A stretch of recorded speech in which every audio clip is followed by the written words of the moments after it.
বাংলাদেশের ইতিহাসে আজকে একটা উল্লেখযোগ্য দিন যে ৭০ অনুচ্ছেদ সংস্কারের প্রশ্নে দুটি ব্যতিক্রম বাদে, অর্থাৎ সংসদের সরকার গঠনের আস্থা ভোট এবং বাজেট, এই দুটো বিষয়ে ব্যতি রেখে বাকি সকল প্রশ্নে সবাই ভোট দিতে পারবেন। এ বিষয়ে একটা ঐকমত্য তৈরি হয়েছে। তবে আরও বেশ কয়েকটি দলের প্রস্তাব ছিল যে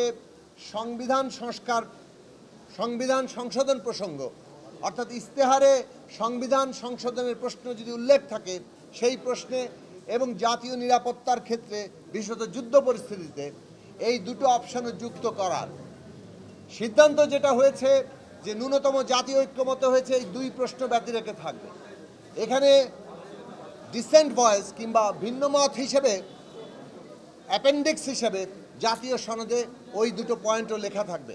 তার মধ্যে অ্যাপেন্ডিক্সে পরিশিষ্টে কিছু কিছু ভিন্নমত, যেসব প্রশ্নে ঐকমত্য হওয়া সত্ত্বেও ভিন্নমত আছে সেইগুলো থাকবে, কিন্তু সেইগুলো নির্দিষ্ট থাকবে, এমন নয় যেন যে কোনো বিষয়ই সেখানে যুক্ত করা যাবে। এই যে একটা ঐকমত্য, এটা একটা গুরুত্বপূর্ণ অগ্রগতি যে আমরা ন্যূনতম অনেকগুলো বিষয়ে ঐকমত্য হচ্ছি এবং এই ঐকমত্যর ভিত্তিতে আমরা আবার কোনো ডিসেন্ট ভয়েস থাকলেও সেটাও জাতীয় সনদে যুক্ত থাকবে, যাতে করে জনগণের কাছে তারা এই প্রশ্নগুলো তাদের মতামত নিয়ে যেতে পারে। জনগণ যাকে বিজয়ী করবে তারা সেইটাকে তখন বাস্তবায়ন করার অধিকার পাবে। এটা গেলো একটা বিষয়। স্থায়ী কমিটি বিষয়ে আপনারা শুনেছেন 4টি বিষয়ের কথা ঐকমত্য হয়েছে। তার মধ্যে আছে যেমন public accounts committee, privilege committee, estimation committee, public undertaking committee. আমরা প্রস্তাব করেছিলাম আমাদের দলের পক্ষ থেকে যে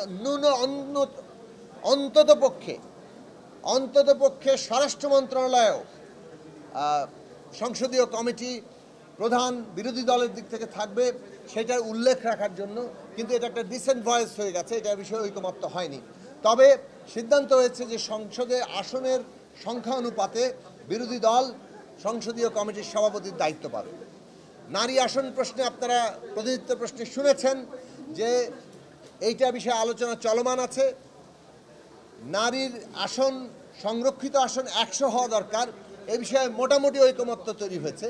কিন্তু এই 100 আসন সরাসরি নির্বাচন হলে কি পদ্ধতিতে হবে সে নিয়ে এখন পর্যন্ত কোনো ঐকমত্য তৈরি হয়নি। ঘূর্ণায়মান পদ্ধতির পক্ষে সরাসরি নির্বাচনে 400 আসন করে 100 ঘূর্ণায়মান পদ্ধতিতে আমরা আমাদের সমর্থন রেখেছি। এর বাইরেও যদি ঐকমত্য না হয় তাহলে কোন ধরনের প্রক্রিয়ার মধ্য দিয়ে আমরা এই লক্ষ্য অর্জন করব সেটা নিয়ে আলোচনা চলছে, আমরাও ভাবছি এবং এই নিয়ে রাজনৈতিক দলের মধ্যে আরও আলাপ আলোচনা হবে।